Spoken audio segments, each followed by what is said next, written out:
Παρακαλώ. Καλημέρα σας, στο γραφείο της κυρίας Νταλάρα. Μάλιστα. Καλημέρα, Δημήτρης Βενιέρης λέγομαι. Ξέρετε. Τηλεφωνώ από την εταιρεία ενοικίασης βοηθητικών ηθοποιών Κασκαντέρ Ντουμπλάρο ΜΕ.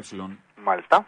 Τηλεφωνώ για την παραγγελία που έχουμε από Μέγαρο Μαξίμου όσον αφορά το μοντέλο που θα ντουμπλάρει την κυρία Νταλάρα στην επόμενη ομιλία της. Η Ζιζέλο, φαντάζομαι. Όχι, θα είναι μοντέλο Κασκαντέρ, δεν ξέρω αν ξέρετε. Ναι. Είναι Ελληνοαμερικανίδα, έχει παίξει στο Kill Bill. Θα θέλαμε, αν γίνεται μια συνάντηση με την κυρία Νταλάρα, να μάθει το μοντέλο της βλακίες που λέει, έτσι ώστε να της λέει και ο Κασκαντέρ, για να είναι πιστικό το μοντέλο. Έχει δουλέψει τη φωνή, όλα καλά. Ναι. Δέχεται επιθέσεις με λέιζερ, έχει εξασκηθεί. Είναι ανθεκτικό το μοντέλο, έχει ατσάλινο στήθος, αλεξίσφαιρα καπούλια. Άρα τι άλλο χρειάζεται από εμάς? Μια συνάντηση με την κυρία Νταλάρα. Την έχει μελετήσει, κάνει όλες τις παστικές κινήσεις. Αυτές φτιάχνει και το μαλλί την ώρα το έχει έτσι κατσιασμένο. Μόνο λίγο από τις βλακίες μερικές να μάθει να λέει και το μοντέλο, αυτές που λέει η κυρία Νταλάρα. Πότε σας βολεύει? Ορίστε. Πότε σας βολεύει? Εσείς θα μου ορίσετε. Τραγουδά κιόλας. Τραγουδά σε περίπτωση που βρεθεί με το σύζυγο κατά λάθος. Δεν ξέρω, γίνονται αυτά. Τραγουδά. Πότε θέλετε. Και εμάς μας αρέσει, κυρία Νταλάρα. Και τώρα. Σας περιμένουμε. Να πω ένα τραγούδι τώρα. Παραπονεμένα λόγια έχουν τα τραγούδια μας.